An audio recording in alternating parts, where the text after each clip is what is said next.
Saio hau Nafarroako gobernuak diruz lagundu du.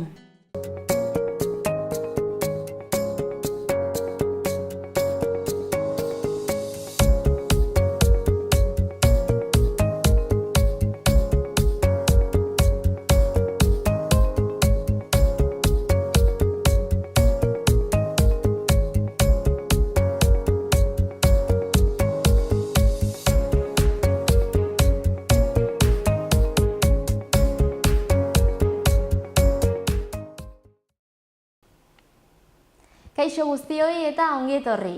Iraileko azkenengo saioa dugu gaurkoa. Udazkenean bete-betean sartuta gaude eta gaur gainera ostirala da. Hortaz, asteburua buruan daukagu etengabe.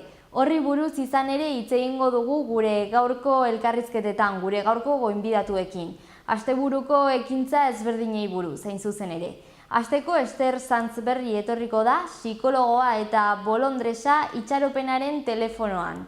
Erakundeak bihar larunbatarekin 40 urte beteko ditu eta 4 hamarkada horiek birpasatuko ditugu berarekin, Ester Santzberrorekin. Jarraian Mikel Ozkoidi izango dugu gurekin. Herri kultura bulegoko burua Nafarroako gobernuan. Hau ez da bere lehendabiziko aldia hemen, pasaden urtean etorri egin zen eta gaur hasi egin diren ondarearen Europako jardunaldietaz hitz egingo digu Mikelek. Amaitzeko ilustrazioak izango ditugu ikusgai artearen ibilbidean. Goazen saioarekin.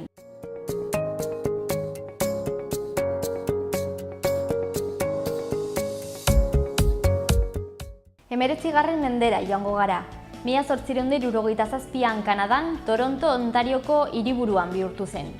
Hurrengo mendean, 1928an, Erresuma Batuan gobernuak droga arriskutsuen legea bozkatu zuen, marihuana debekatuz.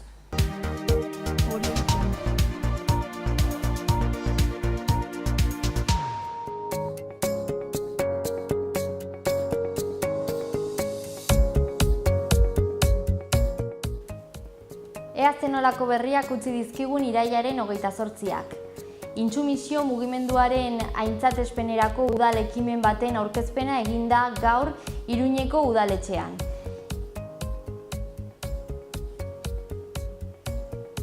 Iruñeko udalak udaltzaingoen eredu berria martxan jarriko du. 2019ko udaberritik aurrera 8 udaltzain ibiliko dira txirrindulan arreta lanetan.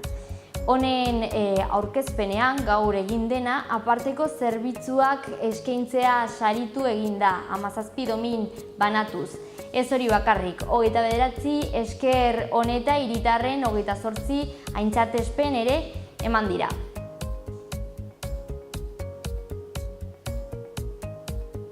Lan ezbeharren egoerak nabarmen okerrera egin duela salatzeko hainbat sindikatuk protesta egiteko elkarretaratzea antolatu dute zen patronalaren egoitzaren aurrean. Larunbatean bihar irailak 29 izango da eta parte hartzeko deialdia luzatu egin dute. Eduardo Santos ez da Nafarroako alduguko hautagaia izango. Alderdiaren edo taldearen antolamenduan lehentasuna jarri nahiean, idazkari nagusia ez da azaroko primarietan aurkeztuko.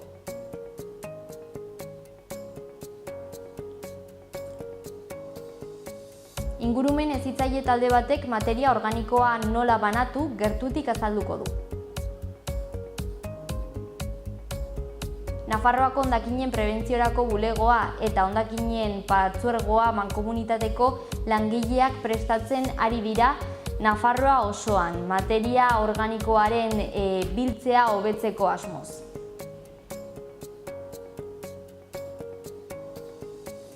Bi 2019-2020 ikasturtean NUPen medikuntza ikasketak martxan izanen dira.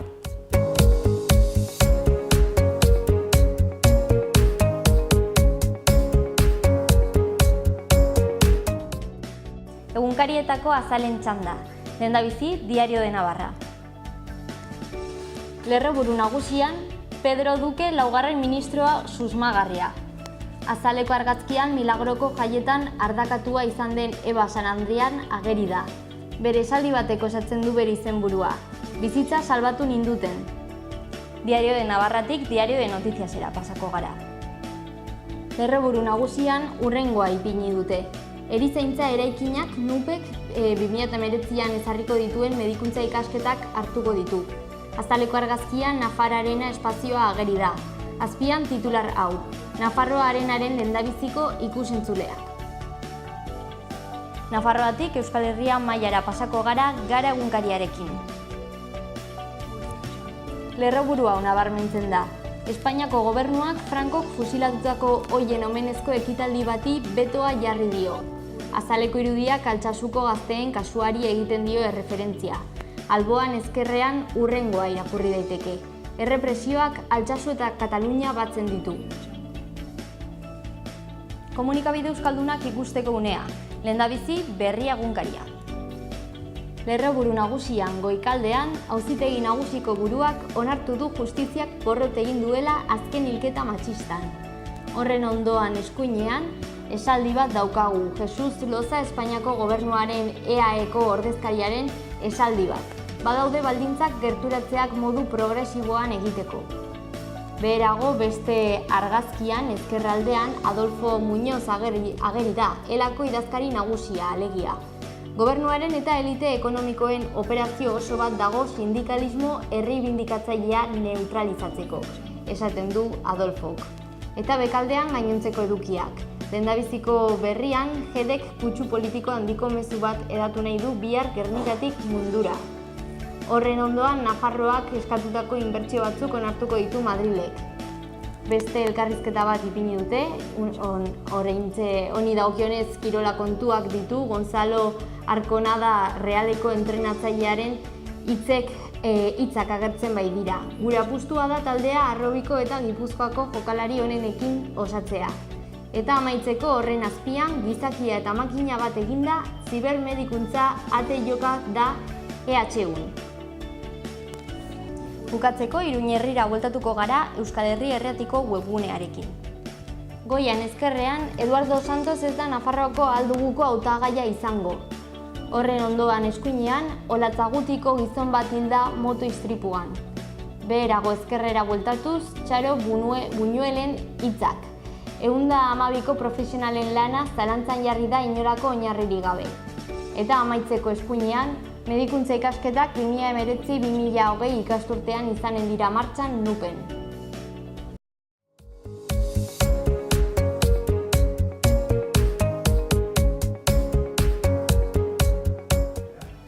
Goazen asteburuko agendarekin.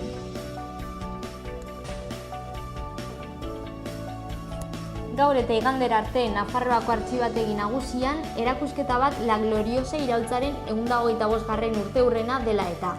Sarrera librea da. Era berean, igandean goizeko 10etan, 11etan eta eguerdiko 12etan Santa Maria katedrala ezagutzeko bisita gidatuak eskainiko dira. Doakoa da, baina inskribatu beharra dago aldez aurretik. Horretarako, Nafarroako gobernuaren webgunean informazio guztia ikusgai dago. Gaur eta urriaren 7 arte Gazteluen Parantzan, Antzinako eta Bigarren Eskuko liburuaren 38. azoka ospatuko da, goizetan eta arratsaldetan. Gaur arratsaldeko 6etan Bigarren Zabalgunean ekitaldi bat, Ensanche Lanuit.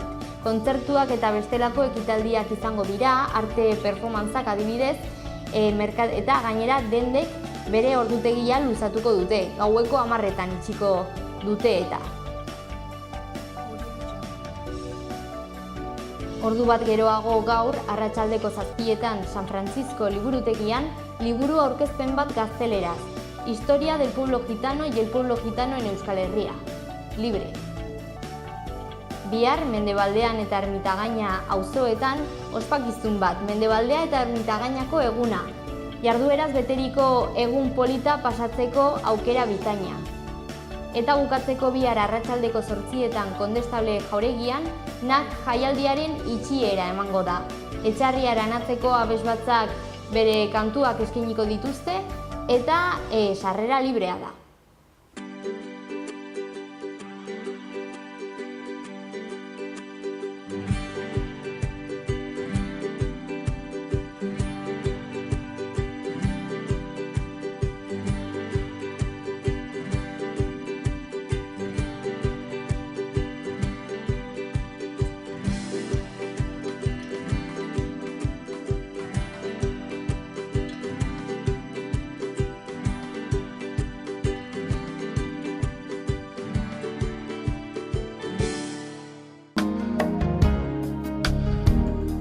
Gaur eguzkitsu egongo da, arratsaldean ipar ekialdeko haizea ibiliko da, temperatura maksimoetan aldaketarik ez edo gutxi jaitsiko dira.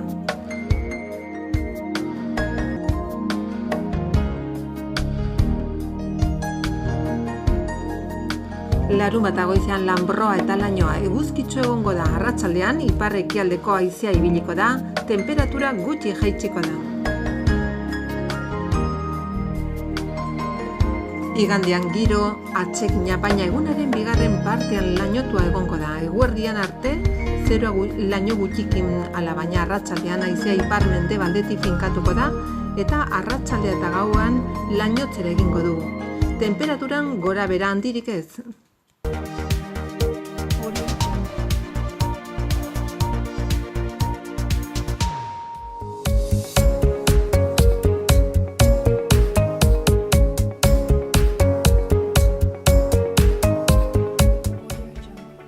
Iruin herriko albisteekin jarraituko dugu. Atarrabiaren txanda. Atarrabia herrian Bestajira argazki lehiaketaren 23. edizioa martxan da dagoeneko. Lanak edo obrak urriaren 15-tik azaroaren 9 arte igorri daitezke. Zizurrekin jarraituko dugu eta zizurren hau daukagu. Zizur herrian ere euskaraldia prestatzen ari dira. Ekimen honek azaroa eta abendua bitarte 23-tik 3 alegia 11 egunetan zehar euskararekiko dauden ohiturak aldatu nahi ditu. Nola? 2 profilen bidez. Belarri prestak euskara zentzutea eskatuko dutenek eta aho biziak euskeraz egingo dutenek. 16 urtetik gorakoa baldin bazara, ez izan zalantzarik, animatu zaitez eta euskaraldia.eus webgunean izena eman. Hori da dena zizurren eta Iruñearekin bukatuko dugu. Iruña hiriak etxean energiaren erabilera on bat egiteko eta kontsumoak hobetzeko doako lantegiak edo tailerrak eskaintzen ditu aurten ere. Tailer edo lantegi hauek ordainagiriak ulertzea eta gastuan aurreztea ahalbidetzen dute, besteak beste. Lehenengo saioa urriaren 2 datorren astean, asteartearekin izango da, arratsaldeko 6:30, Ermitagaina ikastetxe publikoan. Ez da beharrezkoa izena ematea aldez aurretik, bakarrik joatearekin nahiko. Aste honetan bestalde Sanduzelaiko hainbat gazte eta artista karrikagune eraikineko horma bat margotzen ibili dira. Muralismo lantegi edo tailer baten parte izan da ekintza edo ekimen hau, hiriak kaleko artearen alde egiten duen lanaren beste erakusgarri bat dena. Profesional ez diren Iruñeko antzerki taldeek honetaz gain, haien obrak edo proposamenak aurkezteko aukera dute hemengo antzerkiaren 21. erakusketan. Epea urriaren 1, astelehenean itxiko da. Santo Domingo merkatuak 6 eta 12 urte bitarteko aurrei zuzendutako sukaldaritza klaseak ikastaro bat antolatu du. Urriko ostiral arratsaldean burutuko dira klase hauek eta menu osasungarri eta originalak sortzen irakatsiko diete. Apuntatzeko 010 telefonora deitu behar da. Iruin herrian edo Iruñean hobesan da albiste gehiago. Mugikortasunaren astean Iruñeak Bizi Escape ekitaldia ospatuko du bihar, irailak 29, larunbata. Jarduera ezberdinak hartuko ditu ekitaldiak, musika emanaldiak, lehiaketak, baina nabarmenena irekiera bat, pump track pistaren estreinaldia. Honetaz gain, irailaren 29an, bihar, alegia, Ermitagaina eta Mendebaldea auzoen eguna ospatuko da. Egitarau edo programa polita prestatu dute gainera. Goizeko 10etan hasiko da pintxopote musikatu batekin, motorrak berotzeko, ordu erdi geroagoa goizeko 10:30etan txupinazo batek jaiei hasiera emango dielako. Ondoren adin guztiendako eta gustu guztientzako ekintzak edo jarduerak izango dira. Beraz, pasa zaitezte auzoetatik.